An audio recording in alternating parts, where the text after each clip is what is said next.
Bonjour à toutes et à tous et bienvenue dans le podcast En fleurs, plus en feu. Je suis Fella Hachkadour et je serai votre hôte pour l'épisode d'aujourd'hui.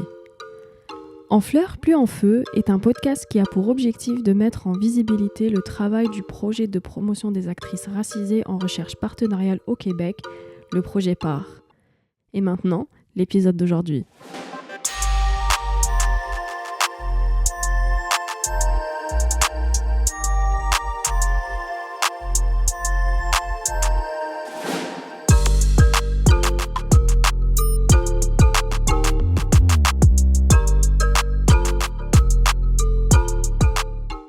Avant de commencer le podcast, j'aimerais d'abord qu'on reconnaisse qu'on se réunit aujourd'hui sur le territoire de la nation Kanien'kehá:ka, territoire non cédé de Tiohtià:ke, ici sur l'île de la Tortue. Nous aimerions exprimer toute notre solidarité avec les communautés autochtones qui luttent pour l'autodétermination.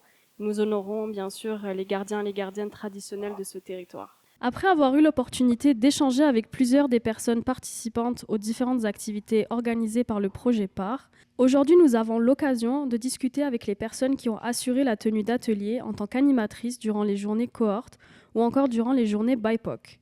Nous discuterons des défis que peut amener le fait de faciliter des espaces non mixtes composés de personnes noires et racisées ayant travaillé dans le milieu de la recherche partenariale spécifiquement lorsqu'on appartient à ces mêmes communautés. Pour discuter de tout cela, on a le privilège d'accueillir nos invités aujourd'hui. Donc d'abord avec nous Adama Kaba. Adama utilise le pronom elle. Elle est maman noire, une formatrice communautaire et chercheuse originaire de la Guinée en Afrique de l'Ouest. Elle vit actuellement à Tiohtià:ke, Montréal. Elle a élaboré des programmes de formation pour les organismes militants en justice sociale au Sénégal, au Canada et dans la région de MENA, notamment dans la lutte contre les violences basées sur le genre et pour l'accès à l'éducation. Son travail vise principalement à comprendre l'invisibilisation des violences à l'égard des filles noires, ainsi que leur stratégie de résistance au sein du système éducatif à Tiohtià:ke, Montréal. Adama est candidate au doctorat au département d'études intégrées en éducation de l'université de McGill. Adama Kaba a animé un atelier sur la co-construction de stratégies de préservation en solidarité entre personnes actrices de la recherche partenariale, noires, autochtones et racisées, durant les 2 journées BIPOC. Bonjour Adama, merci d'être avec nous. Bonjour, merci de m'avoir invitée. Avec nous également Jade Almeida. Originaire de Guadeloupe, Jade Almeida, pronom elle, she, her, a réalisé son doctorat en sociologie sur les femmes noires qui aiment les femmes et travaille désormais au Conseil québécois LGBT en tant que co-coordinatrice de projet. Créatrice de contenu, elle partage sur son site de la formation sur les enjeux liés notamment à la lutte antiraciste en tant que pro-indépendantiste et afroféministe. Elle a animé la première journée d'atelier de la cohorte PAR. Durant cette journée, Jade a abordé 3 thématiques. D'abord, comment faire barrière à l'appropriation de mon réseau, puis comment faire profiter ma communauté de ma situation de tokenisation, et enfin, comment prendre soin de moi dans une situation de tokenisation. Bonjour Jade, merci d'être avec nous. Hello, merci pour l'invitation. Avec nous également Nelly Denaine, détentrice d'une maîtrise en sciences politiques à l'Université du Québec à Montréal. Nelly est co-directrice et fondatrice de la Maison Turquoise, une entreprise sociale dont la mission est d'accompagner les organisations du secteur communautaire et public vers les changements et le plein respect des droits des personnes, notamment celles à la croisée de plusieurs types d'oppression, en plus d'offrir de la représentation juridique par l'intermédiaire de la Maison Turquoise avocate. Nelly a occupé plusieurs postes dans le secteur communautaire de défense collective des droits, assumant les responsabilités d'organisatrice politique et de directrice générale. Son expertise en éducation populaire et en accompagnement intègre une analyse féministe qu'elle a pu déployer dans le développement de plaidoyers ou de politiques sociales. Impliquée dans de nombreux projets liés à la justice sociale et présidente du Conseil des Montréalaises, elle est soucieuse de renforcer le pouvoir d'agir des communautés dans chacune de ses actions. Elle a animé la 2e journée d'atelier de la cohorte PAR et l'atelier en question portait sur la co-construction des stratégies de préservation en solidarité entre personnes actrices de la recherche noire, autochtones et racisées. Bonjour Nelly, merci beaucoup d'être avec nous. Merci, ravie d'être ici. Donc pour commencer notre discussion, j'aimerais vous demander d'abord pour ma première question, qu'est-ce qui vous a motivé à participer en tant que facilitatrice des ateliers au sein de la programmation du projet PAR ? Je peux me lancer.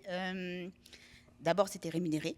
Ce qui est un premier argument qui n'est pas anodin en soi. On est très souvent sollicité pour tout un tas d'initiatives pas forcément rémunérées. Puis moi, en tant que personne qui a l'habitude de faire souvent des interventions, des formations, des conférences, pas forcément des ateliers, mais ça m'est arrivé également. C'est quand même une des rares fois où on me proposait d'intervenir dans un espace où d'abord les personnes qui m'invitaient étaient des personnes racisées, et on me proposait d'intervenir dans un espace où le public serait serait entièrement non mixte. Et la plupart du temps, lorsqu'on m'invite, c'est pour aller éduquer les personnes blanches. C'est pour faire des interventions pour un public majoritairement blanc. De temps en temps, c'est des personnes racisées qui m'invitent. Généralement, ce sont des personnes qui m'invitent parce qu'elles sont fatiguées de parler et qu'elles ont besoin que quelqu'un d'autre vienne parler à leurs collègues. Mais donc, pour une fois, c'était une initiative qui me permettait d'être dans le par et pour. Et je savais du coup que ce serait le type d'espace qui me plairait également. Mais peut-être que je peux rebondir aussi là-dessus. Je pense que de manière très, on va dire, égoïste presque, c'était parce que j'avais ce besoin-là, déjà en tant que chercheuse. Ça a été très rare pour moi de me retrouver avec des personnes justement racisées, surtout des personnes noires. Et la thématique elle-même, je pense que la particularité des journées BIPOC aussi, c'était la possibilité d'être en conversation avec des chercheuses autochtones, ce qui n'est pas non plus quelque chose qu'on voit très souvent. Donc pour moi, c'était une occasion vraiment privilégiée en fait de me retrouver dans ces espaces-là et de pouvoir contribuer en fait. De mon côté, c'est très similaire aussi. Nous, à la Maison Turquoise, on offre ces services-là. Donc, quand on nous avait approché là-dessus, quand Maud nous avait approché notamment, on a trouvé ça vraiment extraordinaire parce que ça nous permettait et d'animer en non-mixité, ce que nous aussi, on est à la recherche de plus en plus, parce que je ne répéterai pas ce que Jade a dit, mais parfois on nous approche quand il y a plus de tension, puis que justement il y a à gérer des problématiques bien particulières, mais qui ne reposaient pas sur des expériences qui nous en fait faisaient écho à ce que nous-mêmes on avait vécu. Que ce soit du racisme, que ce soit la remise en question de nos expertises ou la réappropriation de nos expertises ou des expériences d'islamophobie où finalement on se sent dépourvu dans ce genre de facilitation. Mais là, dans le contexte des journées, de cette journée d'animation-là, on avait cette opportunité et de mettre en œuvre ce qu'on n'arrêtait pas de penser, mais aussi de pouvoir se sentir un peu plus aligné, je dirais, avec la raison pour laquelle on a créé la Maison Turquoise. Merci beaucoup pour vos réponses. Je voulais vous demander aussi, pendant ces ateliers, la question de la non-mixité, elle était au cœur justement de votre participation. Comment vous avez vécu cette non-mixité-là ? Est-ce que vous y voyez un avantage ou voire même une nécessité ? Oui, définitivement un avantage. Donc, nous, quand on anime, on facilite en fait et en mixité et en non-mixité. Donc, on a vraiment ces deux expériences et c'est sûr qu'il y a une différence. On sent qu'il y a une différence et que, oui, parfois, ça devient une nécessité, surtout par rapport aux enjeux qu'on aborde en fait. Et là, on le voit que généralement, dans la manière dont on positionne les enjeux, au lieu d'être en mode explication, vulgarisation, parfois même en train de remettre en question des systèmes d'oppression, quand on est en non-mixité, il y a toute cette étape-là qu'on n'a pas nécessairement besoin de passer. En tout cas, ça change le focus. Le focus n'est pas le même. Et c'est comme s'il y avait une première étape qui était moins nécessaire. Ça ne veut pas dire qu'elle n'est pas en non-mixité, ça ne veut pas dire qu'il n'y a pas des rapports de pouvoir non plus en non-mixité. Bien au contraire, ça aussi on l'a remarqué, mais en même temps, on sent quand même que dans certains aspects de ce qu'on traite ou dans certains enjeux, ça nous apparaît être comme une nécessité parce que ça fait en sorte quand même de pouvoir arriver à parler de ces expériences et à pouvoir aussi, je dirais, montrer un côté plus vulnérable qui, avec le temps, en tout cas dans mon cas, dans le milieu professionnel, j'ai beaucoup effacé. J'étais très mal à l'aise avec mes origines, j'étais mal à l'aise avec un côté que j'amenais où j'entendais des phrases qui me choquaient profondément, mais j'avais un rôle qui faisait en sorte que j'effaçais beaucoup de choses. Et avec le temps, là maintenant, dans la facilitation, on le prend vraiment plus avec la facilitation, c'est aussi du pouvoir. Puis c'est aussi un exercice politique de facilité. C'est-à-dire on crée des espaces, puis il faut penser à la manière dont on les crée, mais il faut penser aussi à l'influence qu'on peut avoir. Et cette influence, elle peut être soit très positive, mais parfois elle peut se comporter son lot de défis.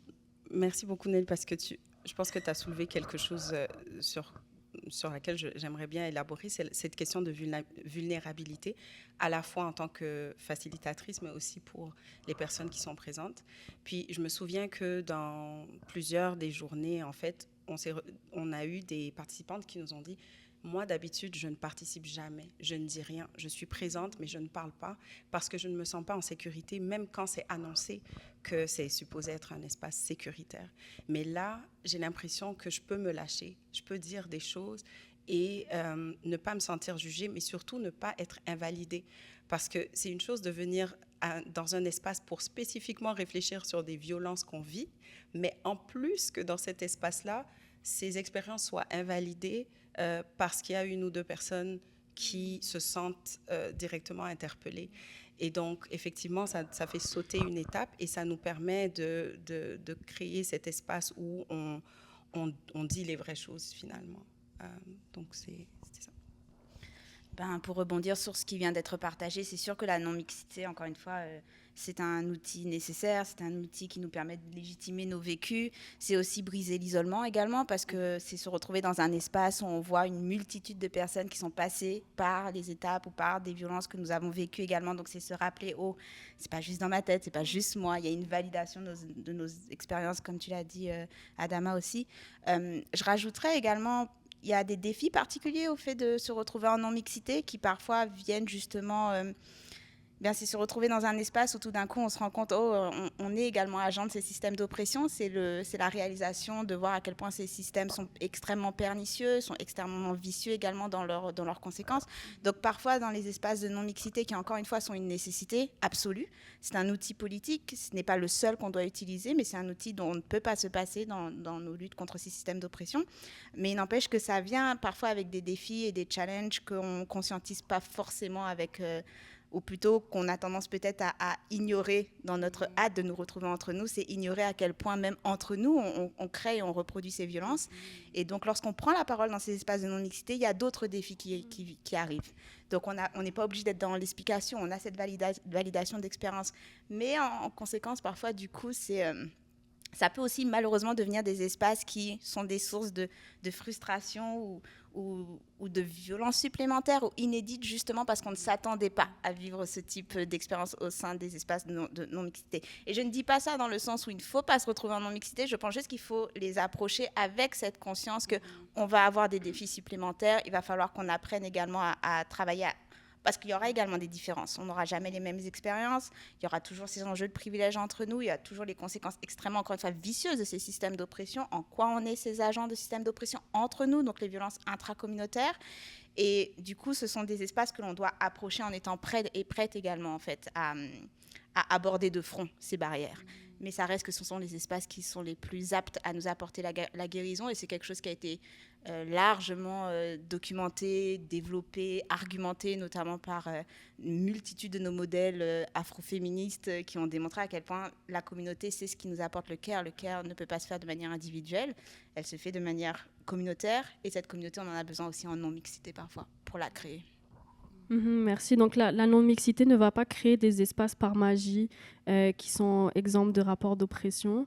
C'est ce que tu expliquais justement. Mais aussi, est-ce qu'il y a d'autres défis, notamment quand vous avez animé les ateliers, c'était aussi basé sur des expériences et des vécus de violence.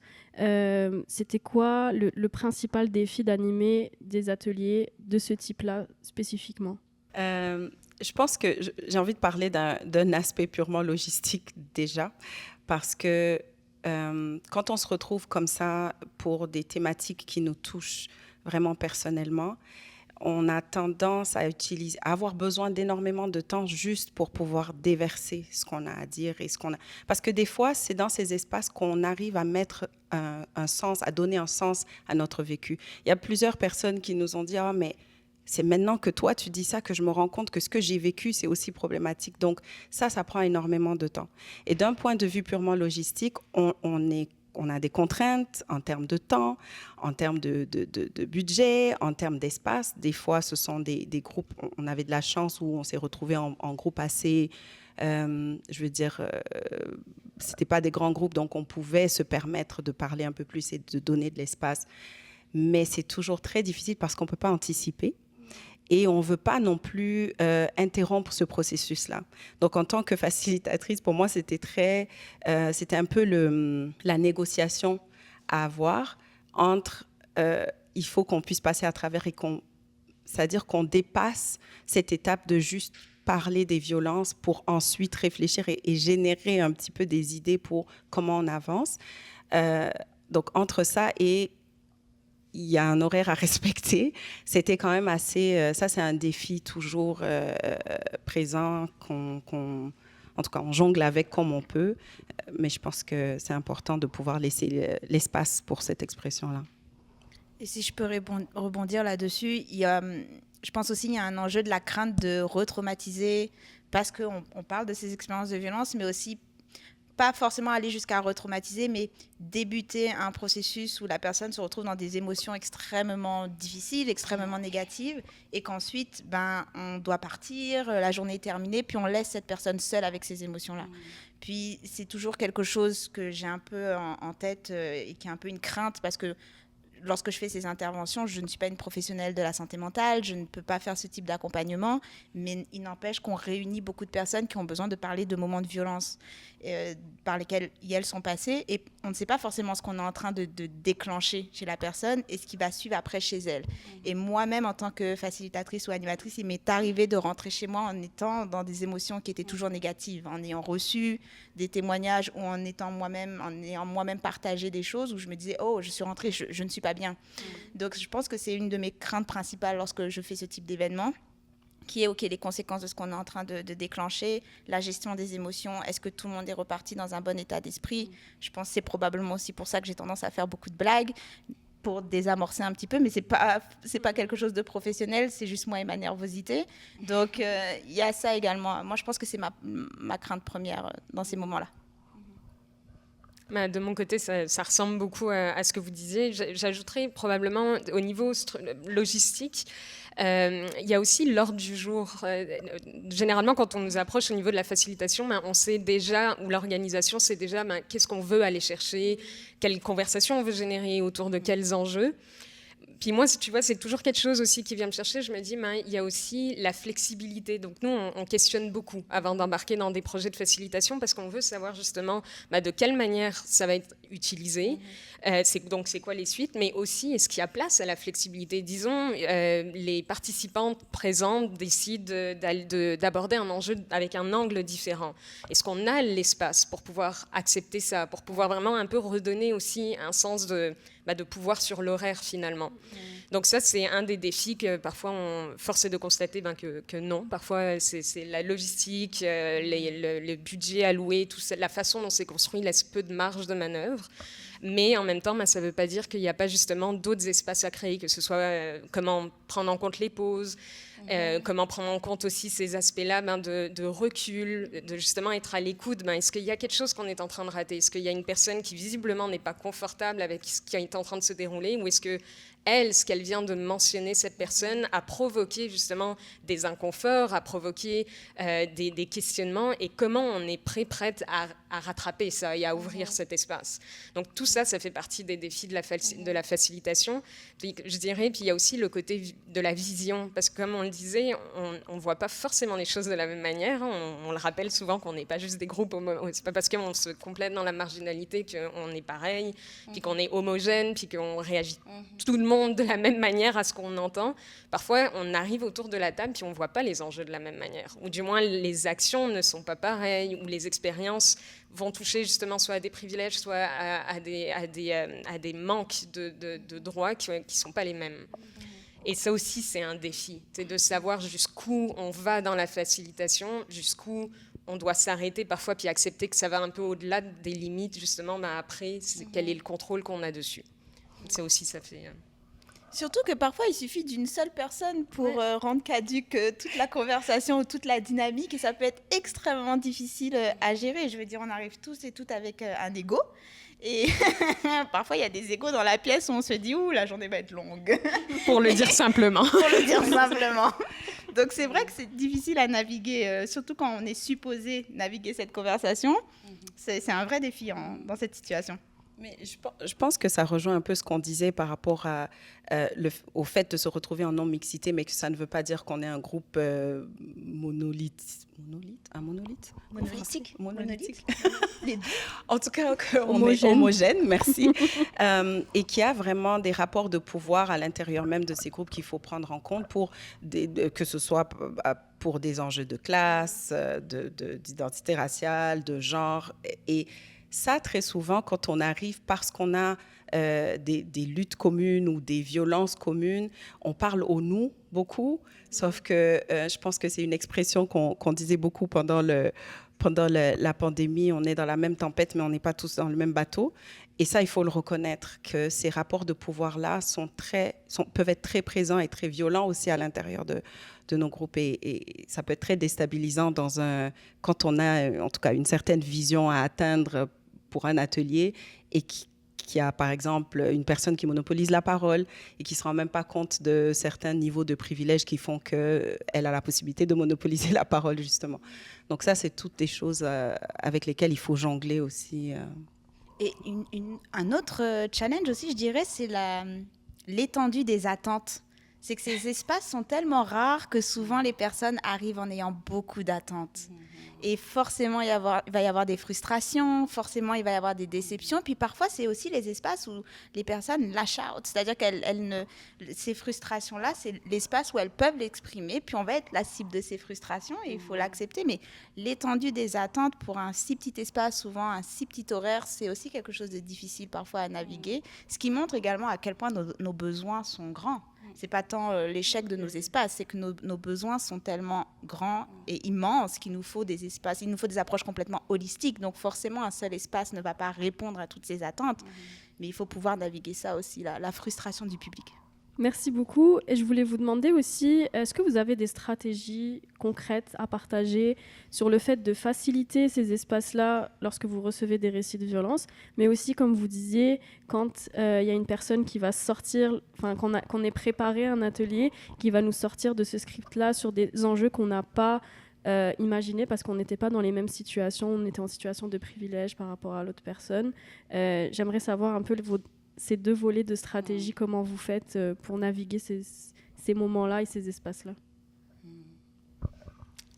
Oui, le avant. Alors, le avant, beaucoup de préparation. Adama le mentionnait, beaucoup au niveau des grilles d'animation. Donc, nous, on a vraiment développé une façon de mener les facilitations pour savoir qu'est-ce qu'on aborde, comment on l'aborde, quels sont aussi les exercices, les outils qu'on va venir utiliser. Donc, est-ce qu'on est plus dans... on écrit, on est plus dans la tempête d'idées? Est-ce qu'on est plus avec un atelier qui va... peut-être d'apparence être un peu étrange, là, je dis, mais qu'est-ce qu'on va faire? Pourquoi tu nous demandes de faire ça? Je pense que nous, ce qu'on aime, c'est utiliser des outils qui, d'apparence, vont mettre un peu inconfortable, où les gens ne vont pas trop savoir, mais pourquoi elle nous fait ça? Sans les faire jouer, là, on ne sort rarement les Legos et tout ça. On n'y croit pas trop. mais on essaye, en tout cas, d'amener une façon de faire qu'on n'est pas amené à faire dans notre day-to-day. Donc quelque chose qui déstabilise suffisamment pour montrer un nouveau regard sur l'enjeu. Donc ça, c'est sûr que la préparation, c'est comme règle numéro 1, là, préparer. Après, c'est aussi d'en parler. Donc moi, vu que de plus en plus, on est amené justement dans des espaces où parfois, ça fait justement écho à ce qu'on a vécu, c'est d'être plus à l'aise avec ça. Donc au lieu d'effacer, de plutôt aller vers le contraire et de dire, oui, effectivement, quand on parle de cet enjeu, moi, ça me rappelle ce que j'ai vécu, ça me rappelle telle expérience de travail qui était très négative, ça me ramène à ça. J'essaye de le nommer. Comme ça, quand j'arrive dans l'espace, on dirait que je suis moins dépourvue. C'est parfois très, très différent. Mon expérience peut parfois être... je la retrouve pas nécessairement dans l'espace, mais en même temps, de me le dire, je me sens mieux préparée, mieux outillée. Puis après, il y a le après, où là, généralement, pour me remettre d'une animation sur une journée, j'ai besoin d'une journée le lendemain, où soit je fais des tâches très peu intellectuelles, soit je prends congé. Si j'ai un horaire qui me permet ça, j'ai ce privilège-là immense. Et ça, de plus en plus, je ne le faisais pas parce que je ne comprenais pas que je pouvais faire ça, prendre du recul. Et là, de plus en plus, je le fais parce que je réalise que le chemin est beaucoup trop long pour continuer à fonctionner dans un mode de travailler tout le temps 7 jours sur 7. C'est juste pas valable et ça rend pas service après ça avec les gens avec qui on collabore. On le voit. Et même ça honore pas ce qu'on entend après ça dans les conversations. Je trouve que parfois on peut être très cordonnier, mal chaussé dans la facilitation. C'est vraiment ça. Et là, j'essaye de me dire, si on demande aux participants, participantes, aux personnes participantes de faire attention, de prendre cet espace de care collective, mais que nous, on ne l'applique pas au sein de notre communauté à la Maison Turquoise, c'est vide de sens finalement. On le dit juste pour le dire, mais il faut l'appliquer. Puis je trouve que là, on ouvre un peu plus de possible pour montrer qu'on l'effectue, mais collectivement. Je suis totalement d'accord avec tout ce que tu viens de dire. Aussi, encore une fois, beaucoup se préparer. Je fais pas énormément d'animations, mais quand on m'invite pour faire des animations, je l'aborde de la même manière que lorsque je vais aller donner une conférence. Je viens préparer, je demande à l'équipe vraiment c'est quoi, où est-ce qu'on veut s'en aller. Il faut que je me sente préparée, ne serait-ce que pour me rassurer. Stratégie numéro 1, manger avant, manger pendant, manger après. Parce que la faim est très mauvaise conseillère tout le long de la journée. Et tout comme toi, Nelly, après, il faut me laisser tranquille. Moi, je rentre à la maison et je dis, il ne faut pas me parler, laisse-moi, j'ai besoin d'être dans mon coin. J'ai eu trop de conversations, ça va être YouTube avec les vlogs de Coréennes qui nettoient leur cuisine. C'est comme pendant 1h30, j'ai besoin de ne penser à rien. Mais ça détend de manière extraordinaire. Dissociation. Totale, dissociation. On prend des notes. Avec un bon repas. C'est vraiment stratégie number 1. Puis, il y a aussi pendant la journée, quand il y a des situations difficiles, moi, il y a une chose, c'est que je m'autorise mentalement à me dire, il y a un certain niveau, on va mettre fin à l'activité, on va mettre fin à la conversation, on va mettre fin à l'activité, on peut jusqu'à quitter l'espace. La conversation va très, très loin, des personnes sont en train de vivre des choses extrêmement violentes et je ne maîtrise pas. Je m'autorise à aller demander aux personnes qui sont en train d'organiser, écoutez, ça ne marche pas. Je suis vraiment navrée, ça ne va pas fonctionner, on ne peut pas rester dans cette situation. Ça, mentalement, c'est quelque chose que je fais très souvent. Puis, j'essaye également de me rappeler qu'un conflit n'est pas forcément un échec. Et ça, c'est quelque chose également à me rappeler très souvent parce que je suis la balance la plus stéréotypée qui soit au monde. Le conflit, je cours dans l'autre sens.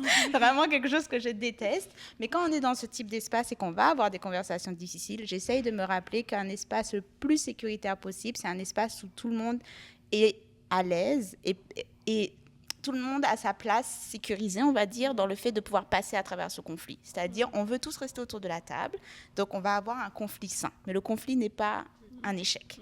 Ça aide également lorsque je sens que il y a des prises de parole où on commence à se contredire, les personnes commencent à avoir un petit ton belliqueux. Je me rappelle, ok, c'est normal, c'est ok, c'est un conflit. Et de manière également en termes de vulnérabilité, c'est aussi quelque chose que je mets beaucoup de l'avant, c'est-à-dire je suis très vulnérable quand je suis dans un espace où je prends la parole. Je ne sais pas si c'est la bonne chose à faire. Pour moi, c'est ce qui m'aide à avoir ces conversations-là, parce que je n'arrive pas à imaginer une personne qui me demande d'être vulnérable et je ne sais absolument rien de cette personne. C'est quelque chose qui ne fonctionnerait pas avec moi. Donc, lorsque je suis dans ces espaces-là, je partage aussi. J'essaie de toujours, bien sûr, faire attention en termes d'équilibre, de ne pas prendre trop de place, parce que je ne suis pas là pour ça. Mais si je suis face à des personnes qui sont en train de partager, je leur montre à quel point ça résonne avec mon expérience également, pour leur dire et on est dans ce bateau-là ensemble. Vous inquiétez pas, je suis pas venue de l'extérieur pour rester cette personne complètement invisible et inconnue pour vous, puis repartir. Donc ça me permet aussi d'avoir un petit peu de lien. Et puis du coup, lorsque je repars de ces espaces, très souvent, j'ai des nouveaux amis sur Instagram. C'est comme ça en fait que mes abonnés augmentent. Je me dis tiens, tu fais ça et tout, viens, on se connecte. Et puis c'est comme ça qu'on se fait des amis à l'âge adulte, parce que c'est pas facile de se faire des amis à l'âge adulte. Mais c'est vrai, c'est très concret. C'est très compliqué. Oui. Donc voilà. Mais en fait, pour ne pas répéter tout ce qui a été dit, parce qu'il y a de très bonnes stratégies qui ont été partagées, la nourriture, c'est clé. Mais j'ai envie de dire aussi, pour moi, les pauses, c'est vraiment sacré. Vraiment, là, c'est vrai qu'on a des pauses qui sont prévues, de toutes les façons, mais je crois beaucoup aussi aux pauses impromptues comme ça parce que c'est nécessaire, parce qu'à un moment donné, on a atteint un niveau où la conversation ne peut pas continuer, donc on a besoin d'aller s'aérer l'esprit et tout. D'un point de vue aussi peut-être un peu plus technique, c'est vraiment d'établir une sorte de contrat au début en sachant que, mais c'est là que moi j'établis que moi je suis là pour apprendre aussi, j'adore faire des ateliers en approche participative parce que je dis toujours, je suis l'animatrice, la facilitatrice la plus paresseuse du monde. Je ne suis pas là pour donner quoi que ce soit, là, je suis là pour prendre. Mais de manière très sérieuse, on est dans cet espace, on est toutes et tous là pour apprendre. Donc, il faut savoir que ce sont des expériences très personnelles. Ça peut aller nous chercher. Il faut qu'on se sente à l'aise de quitter à un moment donné. Il faut qu'on se sente à l'aise de demander une pause si on en a besoin. Je pense que quand, par contre, je rentre chez moi, très souvent, j'ai d'autres shifts qui m'attendent à la maison. Donc, en toute honnêteté, je suis très cordonnier mal chaussé. Je peux pas le cacher. Mais je déconnecte complètement. J'ai vraiment besoin de déconnecter complètement, de lire des choses qui n'ont rien à voir avec mon sujet. Je ne vais pas donner de détails ici. Mais c'est important de se déconnecter de ce qu'on fait parce que c'est même quand on est très passionné par ce qu'on fait, ce sont nos réalités. On parle de nos vécus, donc ça vient nous chercher. Puis on peut repartir des fois de ces espaces-là avec l'impression que c'est une goutte d'eau dans l'océan, ce qu'on fait, et que ça ne sert à rien. Mais avec du recul, quelques jours plus tard, on est capable de voir pourquoi, en fait, il fallait passer par ce conflit. Qu'est-ce que ce conflit-là a apporté? Je pense que ça aussi, c'est très important. Puis juste, tout à l'heure, on a parlé de briser l'isolement, que ces espaces aussi permettent de briser l'isolement. Je crois que ça, c'est quelque chose on ne dit pas assez. Les connexions qui se passent dans ces espaces-là, c'est juste... J'ai pas de mots pour qualifier ça. Il y a des fois des situations où on a des participantes qui vivent des choses qui n'ont pas un rapport direct avec le sujet qui a été abordé, mais juste parce qu'il y a eu une conversation où on dit « Ah, mais telle personne travaille sur ça, peut-être que tu peux lui parler. » Ce sont des besoins de la vie qui sont là, et c'est comme ça qu'on crée aussi une communauté, c'est comme ça qu'on fait communauté avec les gens, c'est comme ça qu'on élargit un peu ce réseau. Tu parles d'Instagram, mais c'est aussi de manière très concrète. J'ai quelqu'un dans mon réseau, en fait, une nouvelle personne qui est là, qui peut m'aider si jamais j'ai besoin et vice-versa. Donc, je pense que ça, c'est un côté très positif aussi de ces espaces.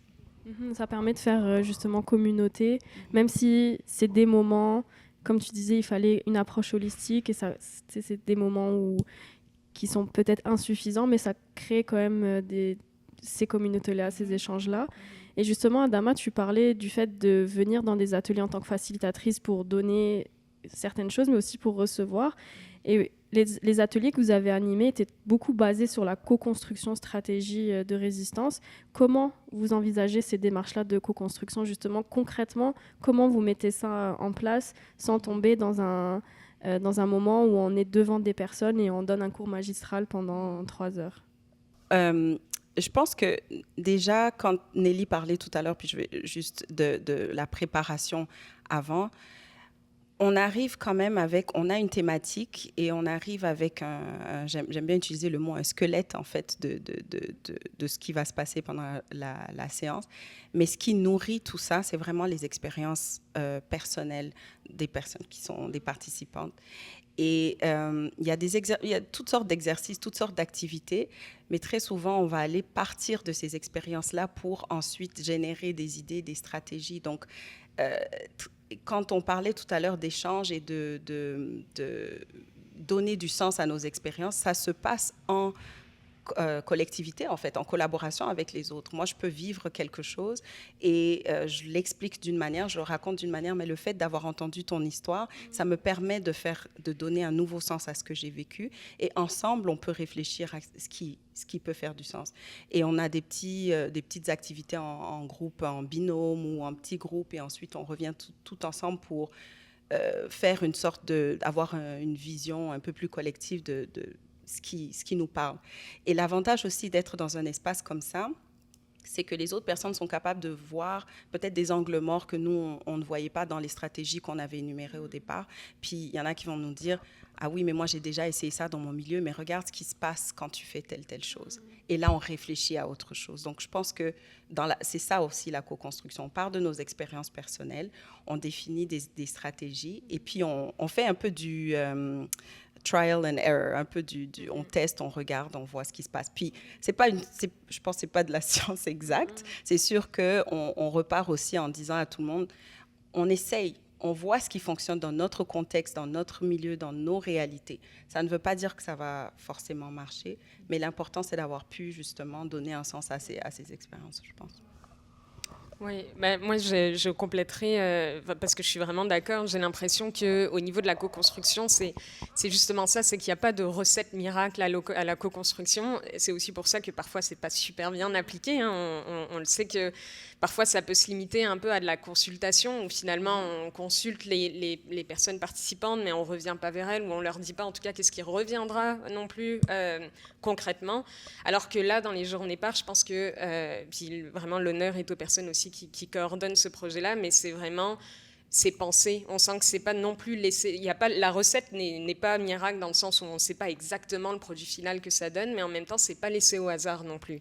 Et à travers la manière dont les ateliers ont été montés, mais aussi à travers justement d'aller chercher des personnes facilitatrices pour s'assurer qu'on ne reste pas à échanger simplement, puis que finalement il n'y a pas d'ancrage.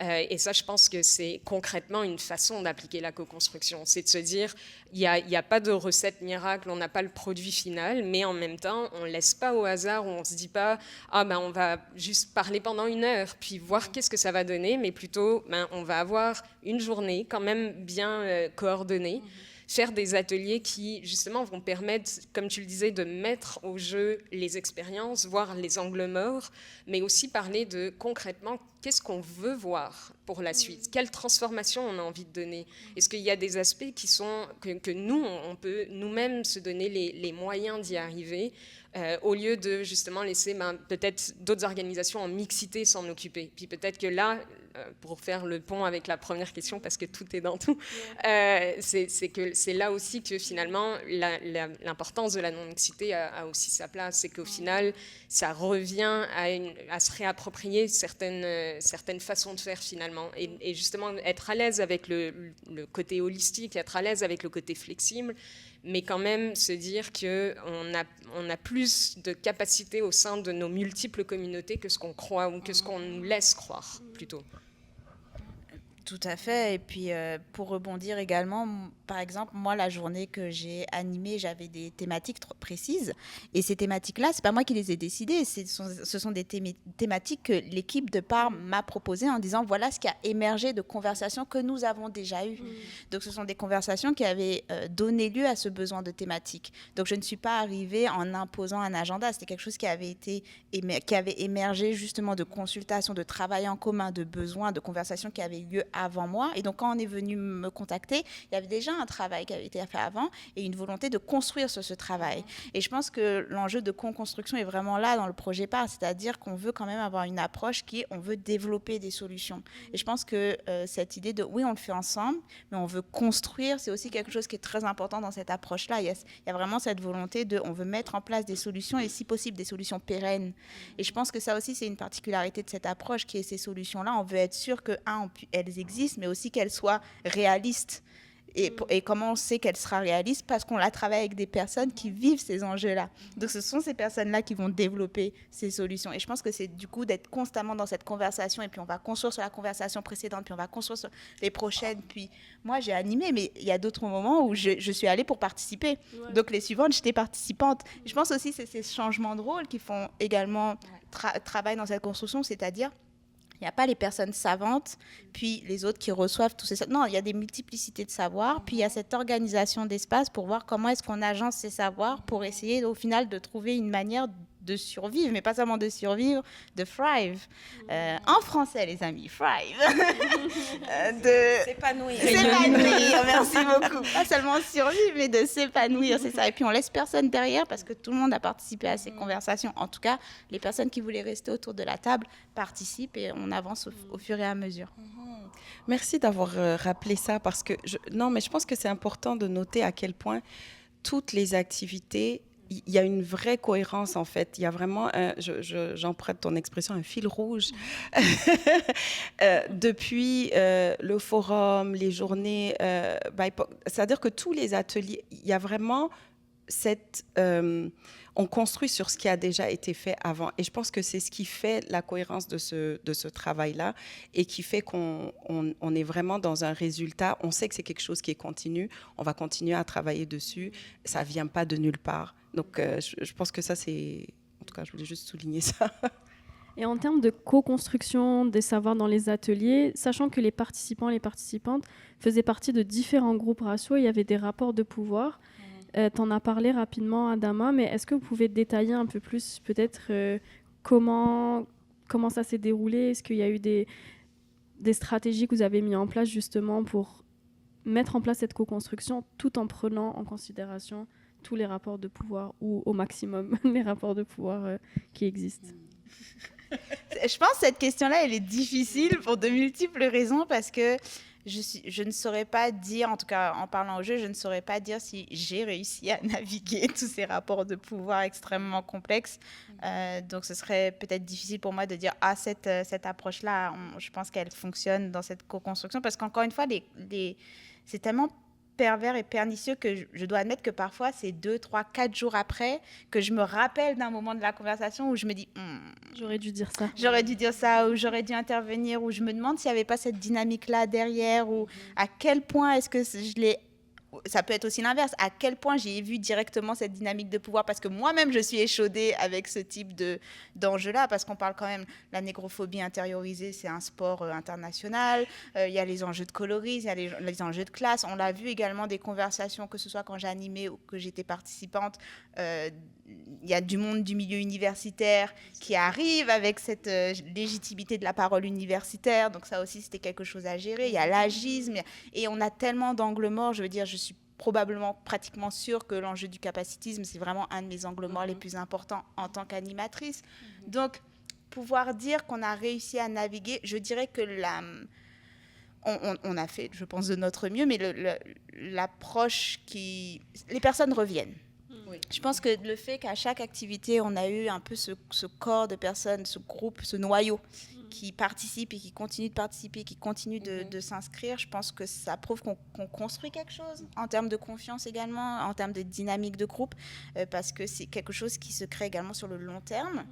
Donc quand on dit essai ou erreur, je pense que déjà il faut arriver dans ces espaces en étant préparé également, en ayant une réflexion sur ses biais et privilèges, ça aide. Je pense qu'il faut ouvrir les conversations sur le sujet, ce qui veut dire ne pas hésiter parfois à avoir une conversation qui va causer du malaise et accepter que la non-mixité ne veut pas dire un espace où il n'y aura pas de malaise. Il faut également s'assurer que l'équipe qui nous a contactés soit prêt en fait à avoir ces conversations, ce qui, comme tu l'as dit Nelly, ça veut dire aussi avoir beaucoup de conversations, apprendre à connaître l'équipe qui nous contacte de manière générale, pas seulement pour part, en l'occurrence pour part, je connais personnellement les personnes où je suis allée, on y va, c'est bon. Mais il y a d'autres situations où j'aurais posé vraiment beaucoup de questions, parce que je le sais, parfois l'équipe, on s'en fiche en fait des intentions, on s'en contrefout. J'ai besoin de connaître leur position concrète pour savoir, ok, si je parle de ce sujet-là ou que ça vient autour de la table, est-ce que je peux compter sur vous ou est-ce que je vais me retrouver seule? Il y a ça aussi, comment on approche ces espaces-là. Après, j'imagine qu'il y a bien d'autres stratégies, n'hésitez pas à intervenir s'il vous plaît. Non, je pense que c'était une réponse très, très honnête, donc merci. Je suis d'accord, je pense qu'on est encore en train d'apprendre à naviguer ça. Les angles morts en termes d'enjeux de capacitisme, c'est clair. Je pense que moi, j'ai dû apprendre à accepter un peu cette phrase qu'on attribue à Harriet Tubman, puis je ne suis même pas sûre si c'est vrai ou c'est pas vrai, mais en tout cas, « everybody can't come ». Et ça, c'est quelque chose, j'avais beaucoup de mal avec cette idée avant, parce que pour moi, si on est là, tout le monde, il faut que tout le monde soit à l'aise, il faut que tout le monde soit d'accord.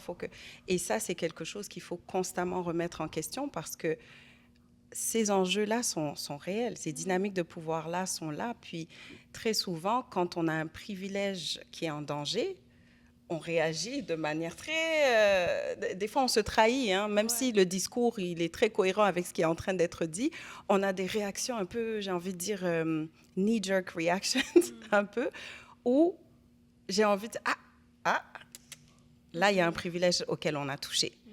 Et ça, c'est réel. Puis je pense que c'est en ayant ces conversations-là continuellement, en se disant, on doit je pense qu'individuellement, il faut constamment se poser la question de comment est-ce qu'on contribue au maintien d'une certaine oppression ou de plusieurs oppressions.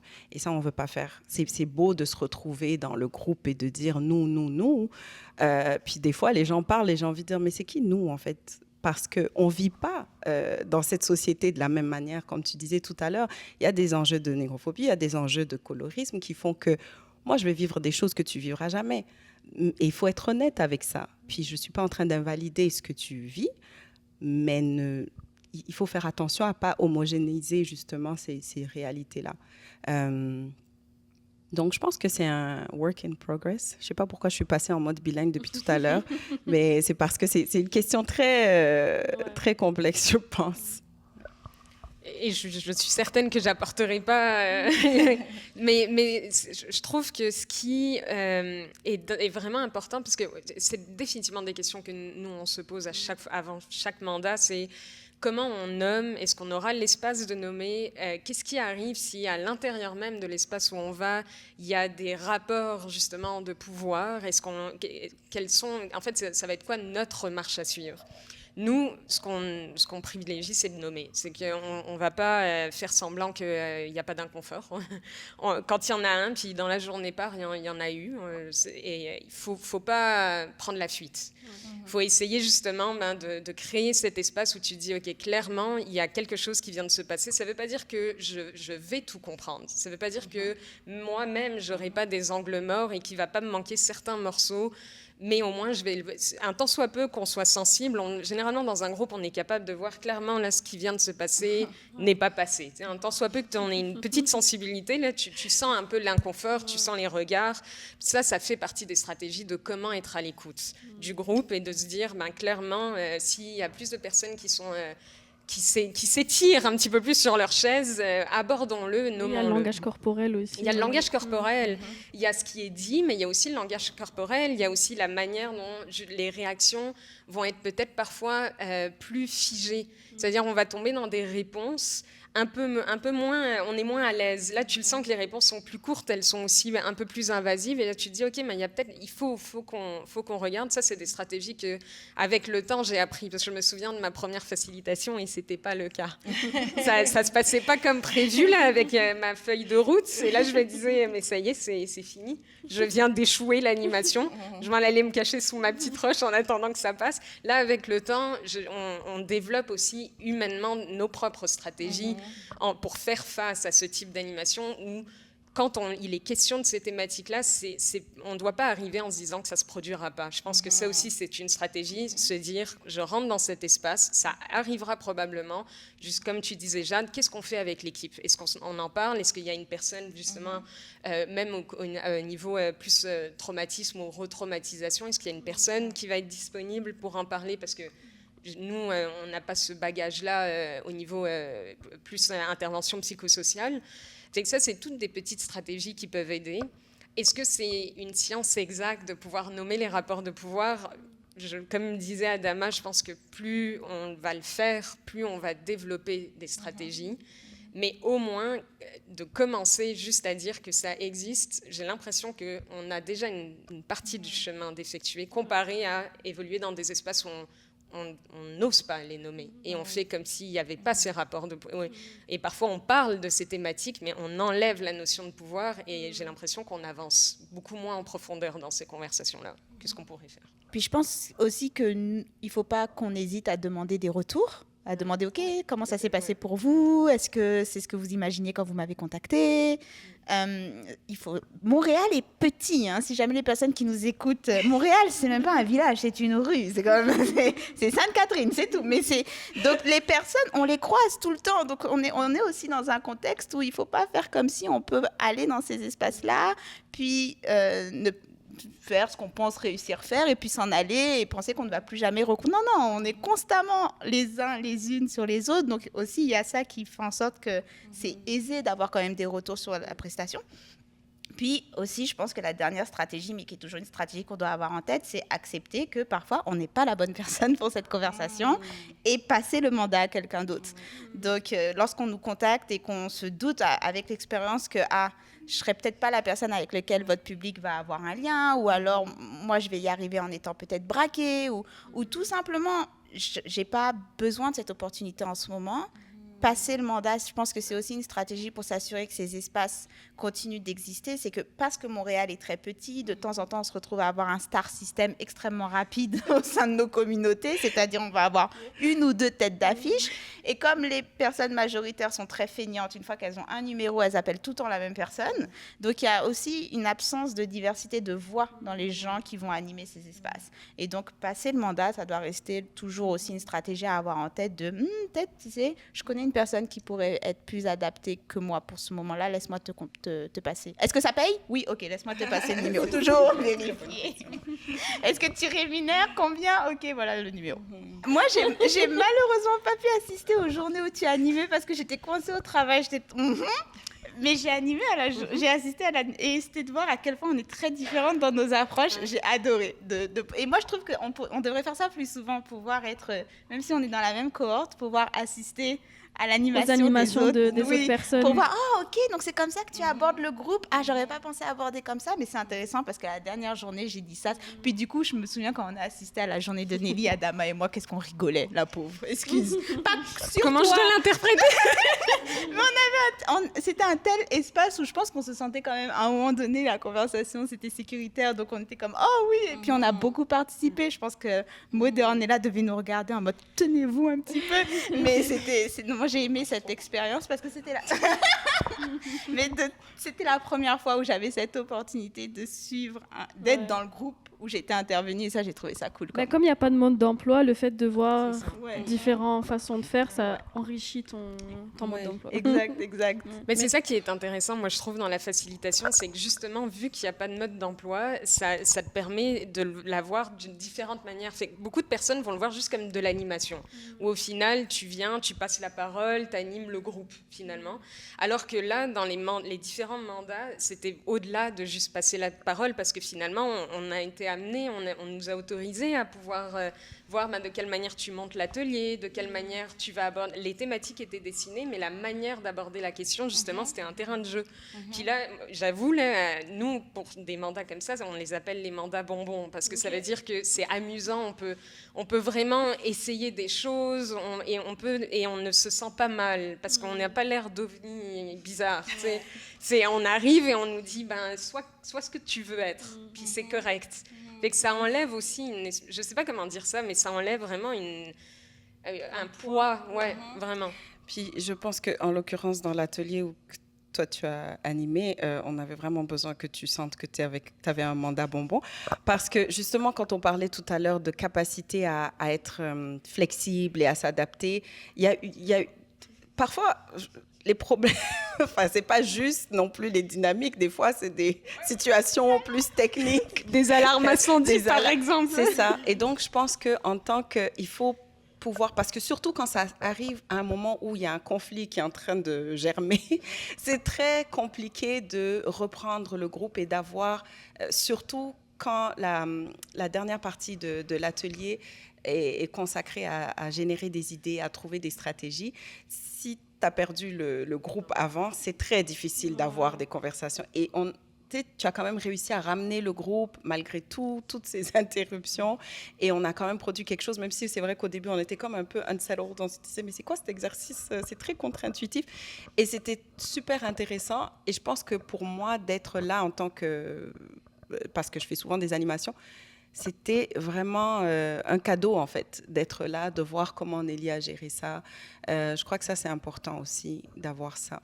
Je voudrais juste peut-être dire quelque chose de positif, entre guillemets, un défi du fait d'être quand on est en mixité et qu'il y a des enjeux comme ça, surtout quand il s'agit d'une personne racisée. C'est très difficile de pouvoir aborder le sujet en grand groupe sans mettre toute l'attention sur une personne qui est peut-être en train de vivre aussi des choses très difficiles au sein du groupe. Donc, je pense que l'avantage d'être en non-mixité, c'est qu'on pouvait justement dire les choses, en tout cas, on essaye de dire comme on peut en se disant on est dans un espace sécuritaire. Là, il va falloir redescendre peut-être d'un cran parce que là, c'est un enjeu de pouvoir clairement qui est en train de se manifester dans ce groupe. Donc, je sais que c'est un peu nébuleux ce que je suis en train de dire. Elles sont en train d'acquiescer parce qu'elles savent de quoi je parle, mais c'est très difficile de faire je ne sais pas comment on dirait ça en français, mais call-in, quand tu n'es pas, quand tu es dans un espace majoritaire, de dire, tu me ressembles, mais tu viens de faire quelque chose de très problématique. Comment je fais pour te responsabiliser, en fait, devant ce que tu viens de créer comme dynamique dans le groupe? C'est un défi, c'est un gros défi, mais quand on est en non-mixité, c'est un peu plus facile, j'ai envie de dire, de rattraper le coup et de pouvoir ramener le groupe et de pouvoir justement avancer, je crois. Et Projet Part nous a bien nourris. Les traiteurs qui étaient contactés étaient vraiment excellents. Ce commentaire revient à chaque épisode. Mais je pense que ça a aidé beaucoup. Je suis très Parce que la personne est restée restée pour le repas. Non, mais je pense que c'est important, oui, effectivement. Ça réunit. Oui. Ça met tout le monde d'accord. C'est notre stratégie. À noter. Merci beaucoup. Merci Adama, Jade et Nelly pour votre participation, pour vos témoignages très généreux, humbles et tout. Vraiment, merci. Et merci pour l'animation. Merci à vous. C'était facile avec vous, c'était vraiment bien. Merci à toutes et à tous d'avoir suivi l'épisode. Merci aussi encore à nos invités pour votre présence. Nous remercions aussi toutes les personnes collaboratrices du projet sans qui ce podcast n'aurait pas pu voir le jour. À chaque étape de nos activités, vous avez fait un travail remarquable pour nous soutenir et apporter vos expériences et expertises à un nombre significatif de femmes et de personnes non-binaires, noires, autochtones et racisées. Cet épisode était le dernier podcast de En fleurs, plus en feu. Merci d'avoir écouté les récits et les expériences de toutes les personnes invitées. Nous portons l'espoir que cette initiative sera une pierre supplémentaire vers un milieu de la recherche universitaire et communautaire plus sécuritaire pour les femmes et les personnes non-binaires, noires, racisées, autochtones au Québec. Merci beaucoup.